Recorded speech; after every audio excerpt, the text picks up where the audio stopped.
നമസ്കാരം. റാഫ്റ്റോക്ക് ഫുട്ബോളിലേക്ക് അവർക്കും സ്വാഗതം. പ്രീമിയർ ലീഗിലെ കിരീടമാർക്കെന്ന് തീരുമാനമായ രാത്രി, പക്ഷേ റെലഗേഷൻ ബാറ്റിൽ അവസാനിച്ചില്ല. അത് അവസാന മാച്ച് ഡേയിലേക്ക് കൂടി നീണ്ടുപോവുകയാണ്.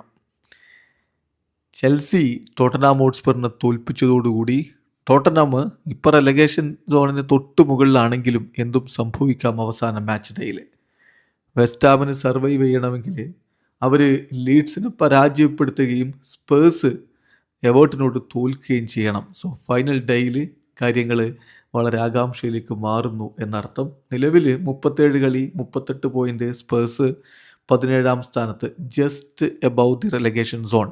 അതേസമയം വെസ്റ്റാം 37 കളി 36 പോയിൻ്റ് 18ാം സ്ഥാനത്ത്. അപ്പോൾ ലാസ്റ്റ് കളിയിൽ കാര്യങ്ങൾ മാറും. സ്പേഴ്സ് തോൽക്കുകയും വെസ്റ്റാം വിജയിക്കുകയും ചെയ്താൽ വെസ്റ്റാം മുന്നോട്ട് പോകുന്ന പ്രതീക്ഷയിലാണ് അവരുടെ ആരാധകർ. അതേസമയം സ്പേഴ്സ് സർവൈവ് ചെയ്യുമെന്ന പ്രതീക്ഷയിൽ സ്പേഴ്സിൻ്റെ ആരാധകരും കാത്തിരിക്കുന്നു. ഏതായാലും ഇന്നലെ നടന്ന മത്സരത്തിൽ ചെൽസി 2-1 സ്പേഴ്സിനെ പരാജയപ്പെടുത്തിയത്.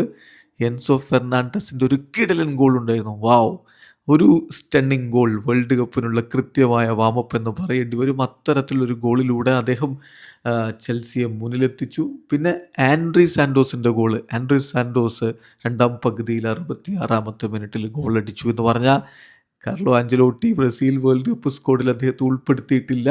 പക്ഷേ അദ്ദേഹം ഗോളടിക്കുന്നു. മറുഭാഗത്ത് അങ്ങനെയെങ്കിൽ ഉൾപ്പെടുത്താത്ത മറ്റൊരാൾ കൂടി ഗോളടിക്കും എന്ന് പറഞ്ഞുകൊണ്ട് റിച്ചാർലിസണും ഗോളടിക്കുന്നു. പക്ഷേ 2-1 സ്പേഴ്സ് പരാജയപ്പെട്ടു.